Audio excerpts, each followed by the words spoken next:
Welcome to Broadway Corner with Ashley Ha, where you can listen to your favorite performers talk about their career, how they got started, and everything in between. Make sure to follow me at Broadway Corner with Ashley Ha on Instagram and also my main Broadway account at Broadway_Corner for updates on new episodes. Hope you enjoy!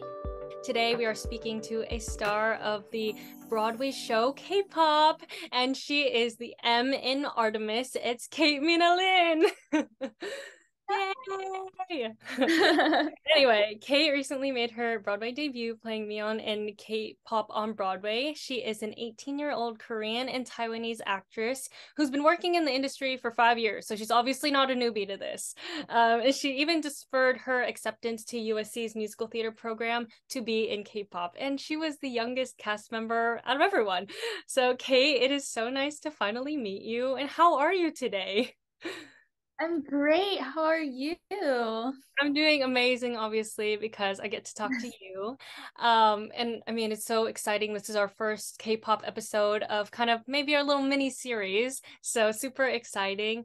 And first of all, I mean, you just did a workshop with the incredibly talented James Ko. So I just maybe you want to talk about maybe what that was like and kind of update on if there will be any more like that in the future. So if anyone listening wants to come join you and dance, they can.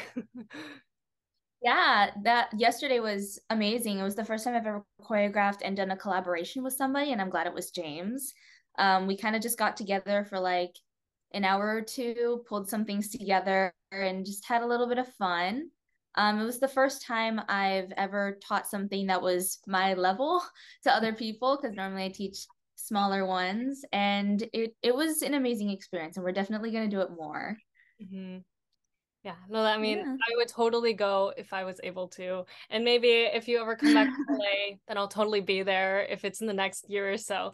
Um, and so Okay. now I think we have to go all the way back to the beginning of your career. I know that you began training as a triple threat performer when you were very young. And so when did you know you wanted to pursue performing as a career?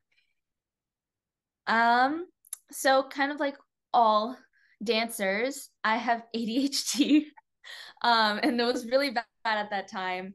I was doing all the normal Asian stuff, learning piano, trying violin, doing taekwondo, doing golf, tennis, that kind of stuff.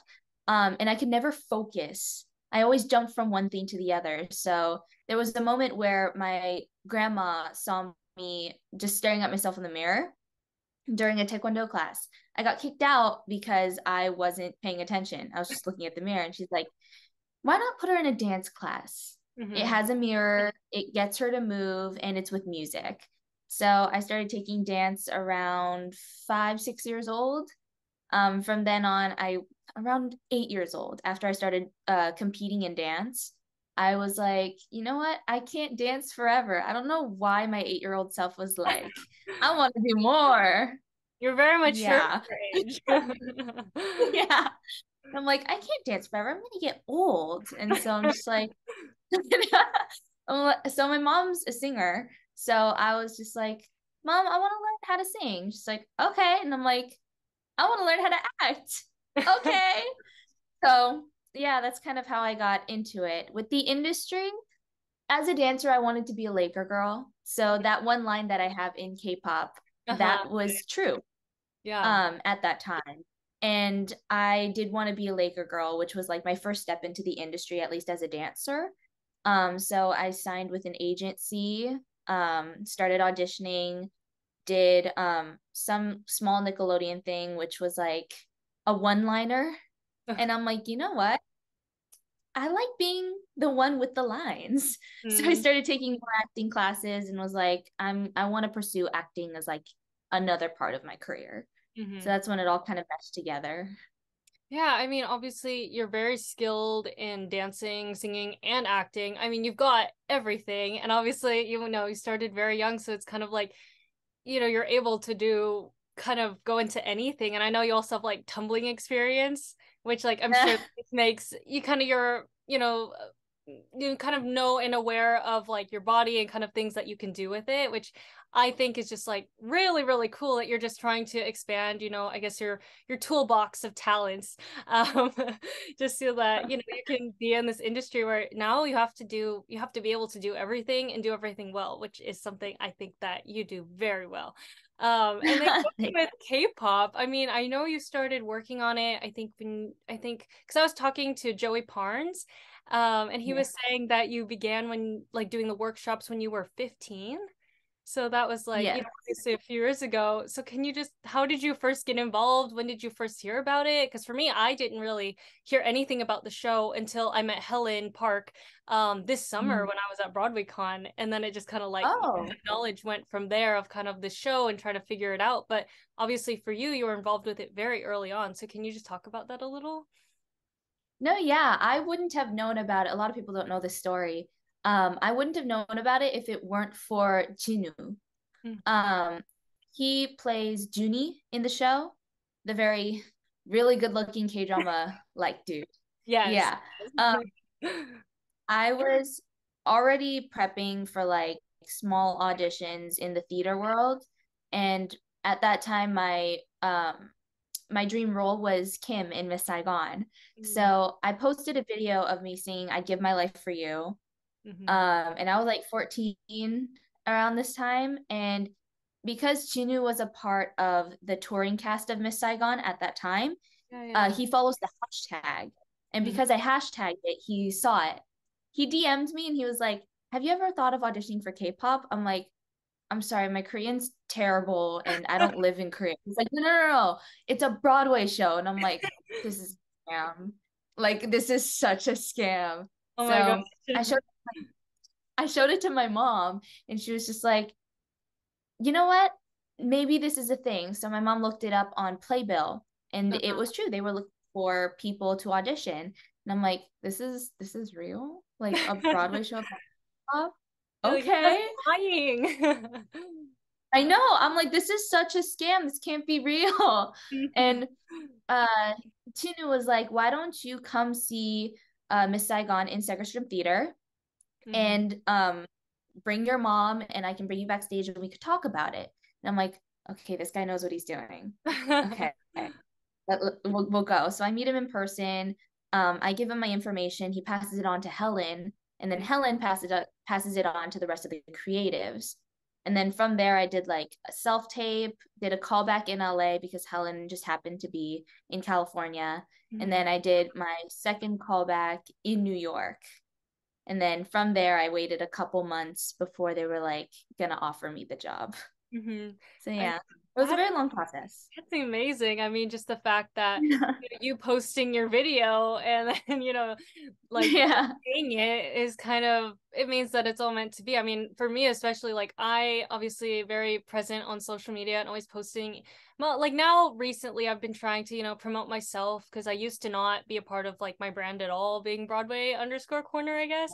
And so like it's kind of nice to hear those kinds of things because you really don't know in this industry, like where you're going to get jobs or how someone's going to notice you. It could be from an Instagram video. Like it just Yeah. depends and it's not a linear path. So that's just a really, really cool story. And I mean, amazing, obviously, that you got involved and got to work on it, especially being so young and getting to, do something that's probably very close to your heart, especially, having Korean heritage and all that kind of stuff. It's like something that you could only really dream of and you never think it's going to Yes. come true.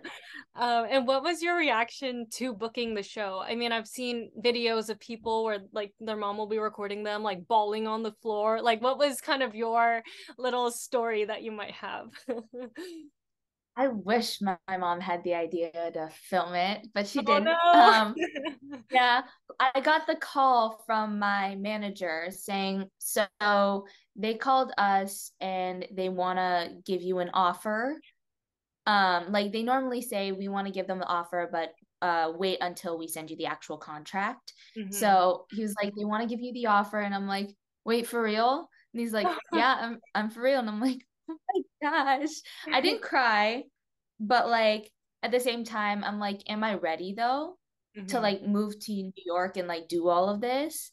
So it was more of like um I don't know, it's just a lot in my head, especially at 15 years old. Yeah, I mean, But yeah, obviously that must have meant that you were like a sophomore, right, in high school?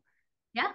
Yeah. Oh my goodness. I can't even imagine like what you were feeling as a sophomore, even though that was only like, a few years ago for both of Yeah. us. Um, and I mean, that's just amazing that, at such a young age, you were so, confident in taking charge of like your career and making sure that, you're skilled enough to do it. So why not just start? I mean, in my opinion. It's like super, super cool. And for you, once you finally obviously made it to Broadway this year, do you have like a favorite number that you performed and a favorite costume that you wore? Because obviously the costumes were incredible. And they Oh, don't have to sure. match. The number and the costumes can Okay. be totally different. So whatever you feel. Huh. My favorite number is probably This Is My Korea. It's so soulful and it's just everyone on stage at once. Mhm. And it kind of just brings the light onto the stage as like the opening. Yeah. My favorite costume. Uh, I would say my concert outfit, like the pink leotard. Mhm. That was the most flattering. And it was just, I don't know, because all of us had a unique type of costume, it made us stand out individually, but still like we still looked like a group. Yeah, I think I Yeah. really liked that aspect of the costuming was like it's obviously very cohesive, but also, you like highlights your uniqueness and that, you don't always see that, especially with such a big ensemble and the fact that everyone got to like show their personality as individual performers, I think is super cool. Um, and for you, obviously, this is your first Broadway experience being in a show, it's your Broadway debut, and obviously, it's very intimidating, obviously. I mean, it's Broadway, but also you're like, obviously you're ready. I mean, with all your training and just like everything you've, shown in your recent work, I think it's just like super cool. Was there anything that once you got there, you were like, oh, I had no idea I would be feeling this or this would be a part of it at all? I mean, it can really be anything. No, yeah. I never pictured myself in like Broadway. I did theater as like, oh, it's dancing, singing, and acting, the things that I've been working on all together. Hmm. So picturing myself on Broadway, I'm like, I did not see myself here. And from what people have told me is that in companies or in casts, Hmm. they have like little cliques or they have like their group of friends. But when with K-pop, we were just all one big family. Like Hmm. no matter what happened, we would always go together. Like Yeah. after rehearsals, all of us would go in a huge group of like 20 and then like shift over to a restaurant. Like that's it was always just everybody. No one isolated, no one separated. Yeah. And I'm like, I've never felt this much love and this much acceptance in one perimeter, Hmm. especially in just like in like the entire company. Yeah. So it was very different, especially in TV and film where you do one thing and then you jump to the next. Yeah. It's like Mhm. this one, because we've been working on it together for so long, it's like it's not something we can just like finish and then like leave. Yeah. So And I yeah. think you talking about kind of being a very cohesive group, I do have to say that I'm pretty sure that also had to do with everyone being Asian or Asian Yeah. American. Because I think it's like for me, I'm not super, experienced in terms of performing. Like I started literally in high school with singing and, trying to get into acting and dancing more and, obviously auditioning for BFA programs. But like I've, done a few community shows where I just didn't feel, comfortable as much as maybe some other people. And it's just that kind of barrier is not broken where you're either the only Asian person in the room or you're just like, one of the younger people or just that feeling of not quite belonging yet is obviously a very big thing even I'm sure on Broadway with companies that aren't the company of K-pop. And so I love getting to hear about how much you guys love to hang out with each other. I mean, I keep seeing your guys like everyone's Instagram stories like Patrick hanging out or like you and Amy and James hanging out. Obviously it's really evident that you guys are a very tight-knit family now, and that's just like you know, Yeah. the best thing that you could ever want for someone. You know, I think especially being Asian American, it's just the disconnect is so isolating at times where people don't quite get what you've been through. And just having the unspoken, I'm sure, connection with everyone in the cast, especially being, you know, having those experiences. I hope that was like, you know, a dream come true. And I really hope I can be in a show or do something that can have that similar feeling, because I think that's the thing that we want most, especially being people of color and being in that kind of group. Yeah. Yeah, definitely. There were moments, as you mentioned, that age sometimes gets in the way. And Yeah, me being the youngest, obviously, we all know that through equity, it's and like through the government, it's required for anyone under 18 to have 3 hours of school, whether yeah. they have work or whether they don't. Mhm. I didn't have work. So Oh, I was always sent up to the upper level in New 42nd in New 42. And I was always up there just for 3 hours, maybe doing a little bit of work, mhm. finishing because I was homeschooled. Yeah, And yeah. then I'd come back down and I'm like, what did I miss? Oh, And then there were times where everybody oh, was able to connect during those times. And then I was always missing out. And I'm mhm. like, is this gonna be is this how it's gonna be when we move to Broadway? Yeah. Like, am I going to have this kind of disconnect? And this is what I was feeling through 2019 and 2021, throughout those two workshops that I was a part of. And Mhm. I'm like, I feel like I'm missing out a lot, especially being underaged. And Yeah. obviously everybody likes to go out, have a couple drinks and stuff like that, go to norebang, which is karaoke, right? Mhm. And there are some places that don't allow underage people to go. And I'm like, okay, so there are some times where I need to step back and separate. And Yeah. I've had those isolation feelings, especially as the youngest. But for this year, for the rehearsal time throughout opening on Broadway, after like I turned 18 and I'm like, I'm free now. I get to do all of this stuff. I'm in New York. I'm Yeah. practically by myself. I get to explore a little bit more and spend more time with the cast. And there were times where I did have to trail off because I was not able to go in somewhere Yeah. or I didn't feel comfortable doing something. But most of the time, throughout that time, the cast has been so loving and they're like, are you okay with doing this? Like, we can walk you home just to make sure you're okay if Oh. you don't feel comfortable. And I'm like, this makes me feel so nice. Yeah, Like, yeah, I'm sure. That's no, that's great. I mean, I totally get the whole underage thing. I know, you know, people love to go out, and if you're not, you know, obviously 21 or older, it's kind of like you feel that left behindness and you're like, I want to go, but I can't, obviously legally, but right. I'm glad that the cast, you know, is very supportive of you because obviously, I mean, we're, you know, very young, but I think people treat us like we're older than we are. People tell me I look Yes. 22 like all the time.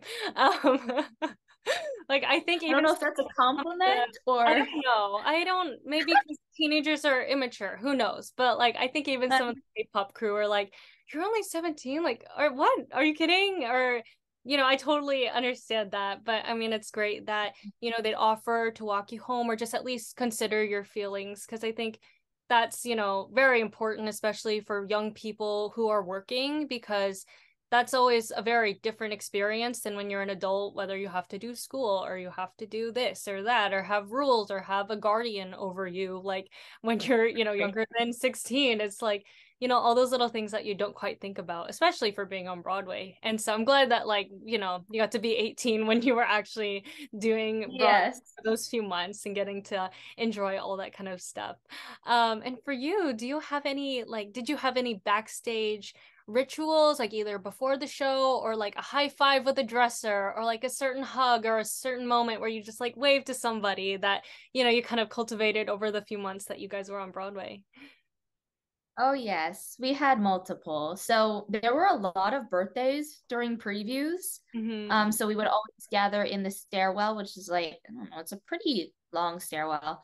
And we would just sing happy birthday. We would get a cake from Paris Baguette and we Mm. would like in the SM room after the show. This would always be before. And then my roommates or dressing roommates were Amy, Julia, and Julie. Mm-hmm. So Julia and Amy have the same vocal teacher, so they would do the same vocal warm up. And Oh. our walls are so thin that when they start their warm up, the people that were next to us were Kevin, Josh, and Jiho. They started copying the warm up. Oh my gosh. It's so annoying. And then Zach would always be either in the shower or doing yoga in his room and also copying the warm up. That would kind of be our little ritual. But yeah. Yeah, no, that's super fun. I mean, especially like having those thin walls, you're kind of just all in each other's space all the time and getting to Yeah. like hear everyone, especially when there's like 20 singers in the same, hallway. I'm sure that can get kind of loud, but also very fun. And now Oh I think yeah. talk a little bit about, closing. Just I want to know, obviously, I was there and got to witness it and got to be in the room, which is I had to wait 4 hours in the line for cancellation tickets, just so that I could get in. Oh, And I don't know how many people got in right. after me, but I got my ticket like half hour before, and I was like so thankful. And I know Oh, for obviously for me, like wow. emotions were, high and I was very sad, but I'm sure, it was a lot for you as well. And can you talk about just like how you were feeling? It was a bittersweet day, I think, for everybody, but I think it's also filled with a lot of joy and love and happiness. And just what did it feel like to be performing in, to me, what felt like an actual K-pop concert by the end? Like it did not feel like Broadway anymore. It felt like we had been transported somewhere else. So just kind of Oh. how are you feeling that day? And do you have any other thoughts just like about the closing? I don't know, whatever you are comfortable with. No, yeah. The day of closing, I think personally, I already got all of my like confusing feelings out. I'm like, now what do I do? Like all of that stuff. Mm-hmm. At that point, I was just like, you know what? If we if we do this now, if we end now, we can always come back. Like everyone's always saying that K-pop is done with their chapter on Broadway, Mm-hmm. but we're not completely done No, done. not at all. Not at So I'm just like, you know what? It's not like any of us are dying. all. Like we're still here. We still Yeah. know and like it's not like we can't put on a show of our own later on. And so at that point, I'm just like, you know what? This is, if there is any time to do it, now is the time. Because we've already been told we've already gone through everything and I was just ready to do it one more time. Mm-hmm. By that time, I'm like, I was tearing up a little bit during the opening, being like, this is gonna be the last time I'm gonna perform this dance or this song on this stage. But after like throughout the entire show, none of us felt hurt. None of us felt angry anymore. And I'm pretty sure after the closing, everybody felt more a Yeah. little bit. Yeah. But at that exact moment, everything was just like, you know what, the time is now. Let's just enjoy this now. Yeah. So it was amazing. I didn't feel sad, I didn't feel angry. I was just like, this is, we made history and that's all that matters. We made our mark and now it's time for somebody else to come and make their mark and then it'll keep on going on and on. And Yeah. especially what you said about, bringing it back and doing shows everywhere. I've been saying, I think I told Major this, like, bring it to LA, but like in the next year so that I'll still be here. Or Vegas, or just do. I said it on, my Instagram, just like K-pop should go wherever it wants to go because it's good enough to. Everyone in this entire cast is a triple threat. I'm not exactly sure about like Jinu, but we'll talk about that later. But it's just like the show is so important to a lot of people now, especially after conversations have been, had about what it means to everyone. And I think especially with the album coming out, it's like it's a time to celebrate. Obviously, there's still a lot of weird emotions about things that were said or things that were done that maybe could have been done differently next time. But we will have a next time, and that's what's Yeah. important. So, and hopefully there can be like, I know people have been talking about wanting to have like an album release concert or a party or something, like at 54 Below or whatever anyone wants to do, and just doing something like that just to kind of commemorate the amazing thing that you've done. And especially having the swings on the album, like I've been telling everyone in my family, everyone that I can talk to is saying like K-pop has done everything that I've been wanting on Broadway for so long. Like it's an original Oh. story, first of all, and there's representation for me, not just as an Asian American, but specifically also Taiwanese, which is what, you are. And it's filled with a lot of Asian joy. There's nothing about that's not obviously struggle with like wanting to work hard, but it's not the other struggle that we're so used to hearing about.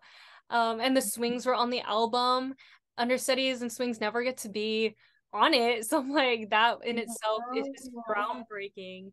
And just the fact that this show could accomplish like everything that I've been hoping for the past like 3 years in this pandemic after our little reckoning, it's so amazing, and I'm so happy that this show is able to be that for everyone and just able to be such a source of joy for a lot of people. And there's actually a K-pop super fan group on Instagram where everyone's always talking, and I'm in it. I got added to it.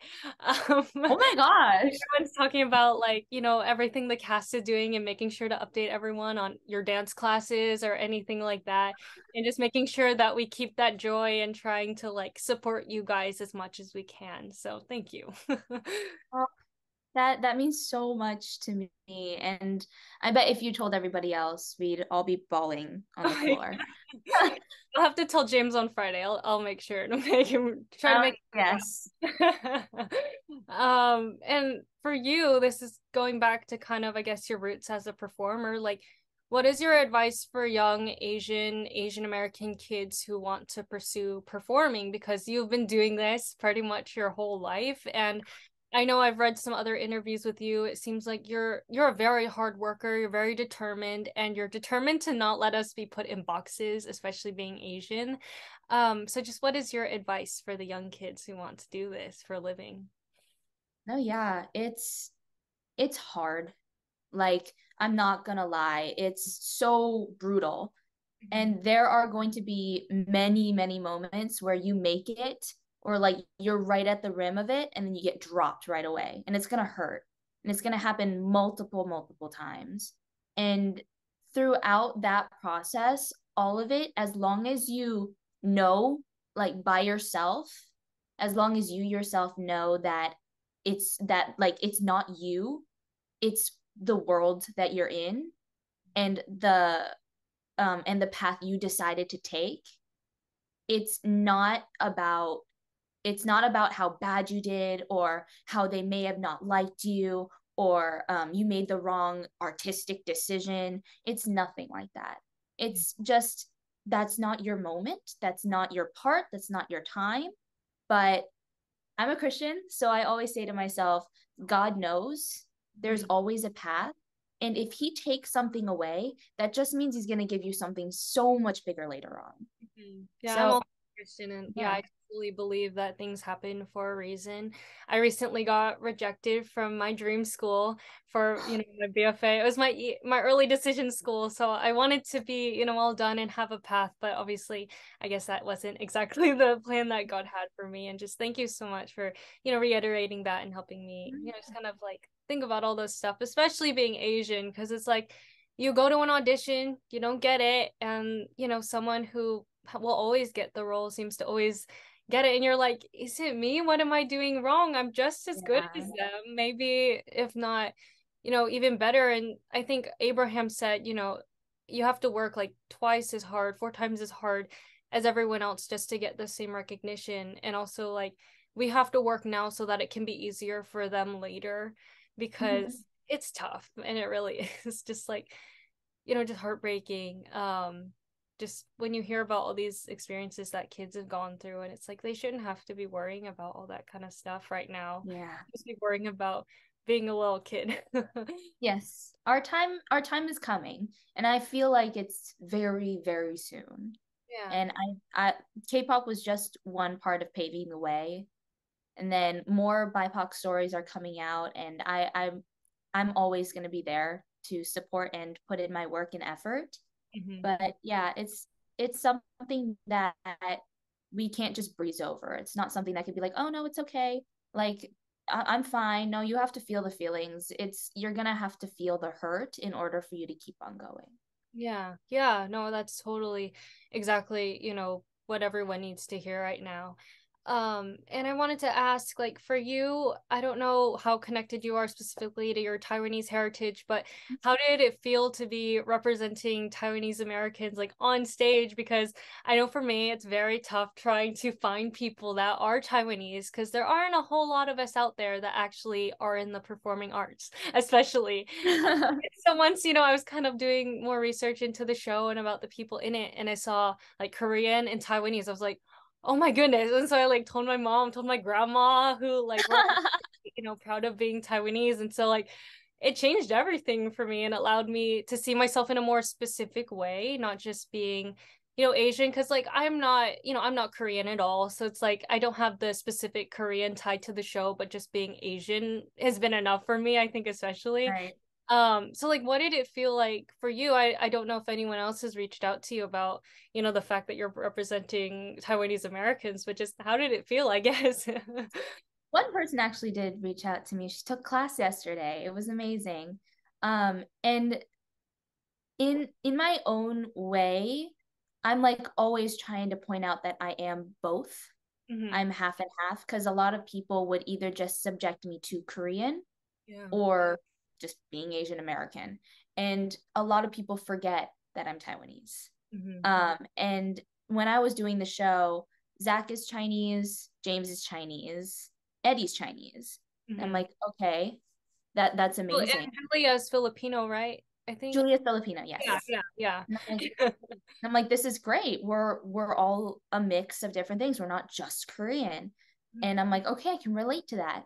But at the same time, when I think about, I'm like, there aren't many Taiwanese artists out there, or at least not many Taiwanese artists are being recognized. Yeah, no. And when I'm like, I can speak Mandarin or I can speak Korean, most people are like, oh, Korean, you're Hmm. Korean. I'm like, no, I'm also Taiwanese. Yeah. So when people come up to me, they're like, you guys are the Chinese portion of the show, right? They're like, yeah. And I'm like, I'm not Chinese, I'm Taiwanese, but people would just subject me to only one. And I'm Hmm. like, I'm very proud of my Taiwanese and Korean heritage, but there are a bunch of times where I'm like, I'm not just Korean. I do have another side of me that I do want to represent. And a lot Yeah. of people know that. Yeah, no, I think that's great, especially, being, I guess, mixed. I specifically can't relate to that, but I know, it is like a different thing for most people where you feel like you're not more of each in a way, and people only see you as either one or the other, or maybe none at all. And so, yeah, that's super great that you're able to just kind of talk about that and make sure, I mean, that's amazing that also you can speak Mandarin because I cannot. I, I wish I could so bad. Like you have no idea, but and It just was a choice. yeah, also showing, people who can speak different languages, especially having so much Korean in the show. It's just that's what things are meant to be. And you don't have to understand the language to get what you're trying to say because I can't understand a single word of Korean except for maybe one, but I understand the feeling of what the story is being. And I think that's the most important thing.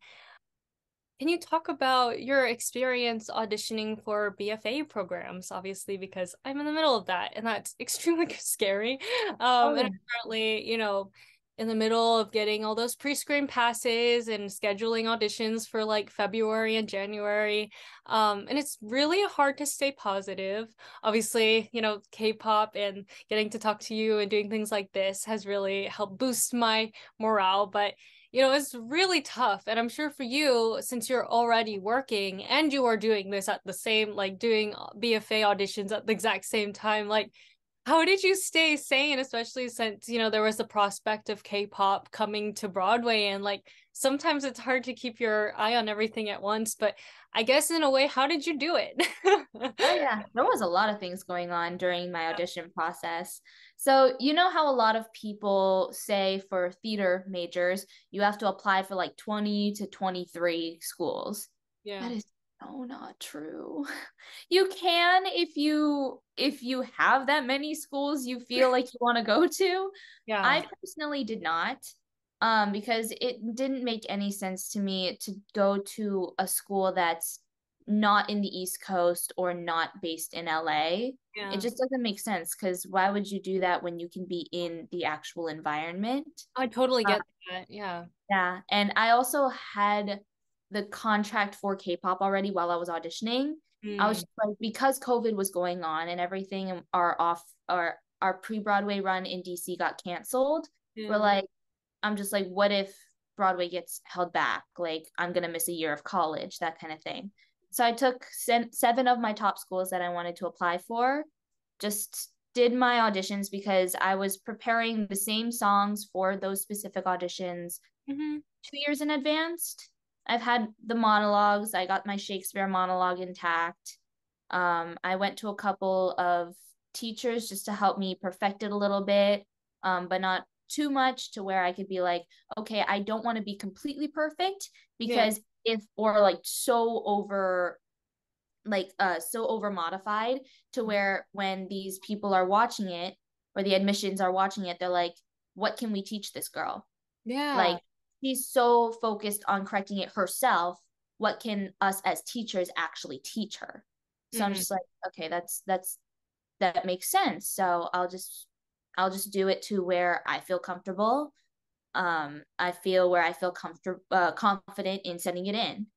But I think what they mostly look at is your essay, your wild card, and everything that comes before the singing and the acting. And I'm like, okay, I don't want them to see me just as a dancer. I Yeah. want them to see me as full triple threat, also just an Asian American girl trying to make it in the industry. Hmm. So my essay was very angry. Oh my God. It was about how much Asians were so like underrepresented in the industry, and I'm like, Mine's about representation.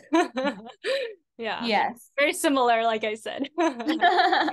But the process wasn't too complicated because I've been doing not pre-screens, but self-tapes for auditions multiple times. So it wasn't completely foreign to me. Yeah. It was more like, okay, I'm gonna do my research. I'm going to look up the schools that I want to apply for, look up their their specific requirements for each audition. I did I had like three different video versions of every song, every monologue, and I'm like, okay, this school looks for this, so I'm gonna use this version of the monologue. No, that's And yeah, I kind of just did it throughout the span of 1 to 2 weeks. I took my time with it, started early, and if I felt like I wanted to redo something, I redid it. mm-hmm. But I didn't think so much about it because I was like, at the end of the day, whether I get into the school or not, I'm like, at least I know that I sent in what I felt comfortable Hmm. with. And if that school didn't like it, then that school's not for me. Yeah. Yeah. But yeah. Yeah, for my early decision one, that I did not, get accepted to, unfortunately. In my interview, I talked a lot about wanting to especially feel safe in myself as an Asian performer because there aren't many of us, especially in these programs. And there's, a lot of people who, just from my perspective, seem very like similar types and just not who we are as performers, especially having a unique perspective on really everything. And I told them, I was talking to a woman who's white. So I'm like, I hope that I was coming across, with something that I really believe in, because that's like the most important thing to me is not just performing for myself, but performing for everyone else that might, see me, or especially for me, seeing you and everyone in the show. Is just like the inspiration that kind of clicks like when you do things like that and getting to do that. And so like for me, I'm hoping, to be in a program where, it's like probably hopefully a small program where I just feel appreciated, especially with a unique perspective and being able to not feel like I'm out of place, because I know that that's what we have to experience a lot. And so it's like you just hope that, your years in school would be very positive. So yeah, thank Yeah. you so much for sharing about that. I know it's helped me a lot right now. Just because I've applied to about 10 schools and 2 of them are currently out of the running, but it's okay. Okay. I'm gonna keep going and I'm going to, Yes. hopefully be, you know, have a place to go next year, hopefully in Manhattan.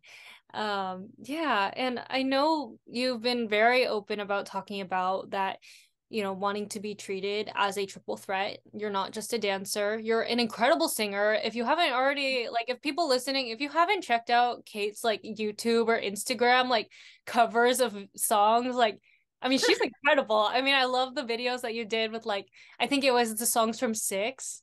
Like, Oh yeah. those are so hard and just like you make it seem so easy. And it's just like you can't, don't put Kate in a box. You can't, because it's impossible. I mean, I think for you it's like you're very skilled in everything, and even in your acting you're very natural, and like I think especially in K-pop, like you got to kind of show that really, strong side of you with your little one-liners or just like things like that. And especially, just being in something that is so means so much to you. And like, what are your hopes, I guess, for your career moving forward? Because I think I've said this before, but like from my perspective, it seems like you've gotten all these tools. Obviously, you're gonna, go to college and have that whole experience getting that training, but it's kind of like you've already got most of it. So it's like you're able to kind of pursue whatever you would want to do and accomplish whatever you want to, because you've worked hard enough to be in a position where you should be treated as such and treated, better than people who don't work as hard as you. Because I think being determined and having that work ethic is so important, especially being performers and doing those self tapes and being well rehearsed, but not, not too rehearsed, but just Right. having that preparation. Like, I don't know, I guess obviously it seems like you can do everything, but what is like a dream thing that you would want to do? Well, wow, that's a great question. It's not necessarily like in my mindset, it's not I want something specifically. I do want to return back to LA Mhm. because I'm not built for New York. It's cold. I don't like walking. I would much rather drive. And I like California weather, obviously.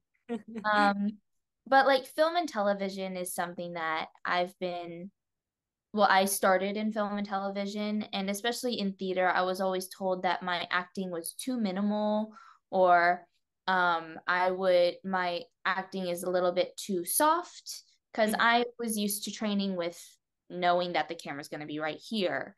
Mhm. Um, so I'm really glad I got the experience of doing K-pop so Yeah. that I can learn how to still not overact, and still be very true to myself, but also to I don't know, just to let it go in a way where it's not too much, so where it's believable. Yeah. And it was great for me to actually be able to play around with it, try it out, try different things every night. Um, but yeah, with what happens next, I don't know, but there's nothing in my brain that says that I'm not going to be doing something next year. Mhm. It's either college, which I have, Yeah. or it's might be another job if I book it. And lately I just started teaching more, Mhm. and I will be teaching more next week, which is great. Um, and I'm just trying to put myself out there, not as just, like you said, like not as just dancer or not as just the girl who was in K-pop or anything like that. So, but yeah. Yeah, it's kind of wanting to, build who you are and your, I guess, your reputation of just being a well-rounded performer and person, obviously. And just like, I think anyone who will meet you would just be like, okay, this girl's got like everything that we could possibly want. Like she's good, she's talented. Like what else? We're just gonna cast her now.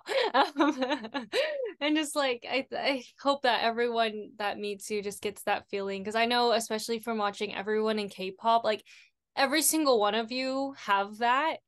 And it's so rare, but it's so great that everyone was able to be brought together for a special project. And I mean, I just can't wait for it to keep going. I mean, we'll bring it to LA, we'll bring it to Vegas, and you know, who knows? Maybe they'll have an opening for a swing. Yes, Maybe ready. I might not be Korean, but I am Taiwanese, and that's something. So That is something. yeah, you really never know. But I'm just so excited for, you know, your future as, you know, being Kate and also your future of being in K-pop because that's obviously a very special thing as well. And I'm just so excited to see what's gonna happen in the future for you. Thank you. And I think lastly, I think we'll kind of wrap it up, but how can everyone follow you and find you online? Because obviously, you know, you have Instagram, you've been more active on TikTok too, but how Oh, can yeah. everyone listening just follow you and support you and make sure that we're always up to date with kind of all the stuff that you're doing? Well, because you asked, every, everything is literally all three of my names. Kate Mina Lin. Instagram is kate.mina.lin. TikTok is the same thing. I do have a website, which is my full name, no spaces, no caps.com. Mhm. And yeah, everything's just linked there. My YouTube's there, Instagram handle, TikTok handle. I'm now on Twitter, but I don't know how to use Twitter. I'm trying to figure it out. I've been trying to for years and I still don't get it, but Right? It's so hard. yeah, no, it is super weird. It's a funky, weird app that I never use at all. It's when I'm looking up stuff about K-pop.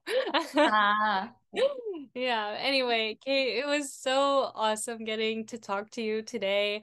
I'm just so happy for you. I know you've kind of said that you've come to peace kind of with everything that's happened recently, and I'm so glad that you're able to, you know, just take that and kind of heal and kind of just move forward because you obviously have a very bright future ahead of you. And so it's just so awesome getting to meet you and getting to talk to you, and I hope I'll see you soon. If you come to LA, let me know. I'm 2 hours away. oh, definitely. Definitely.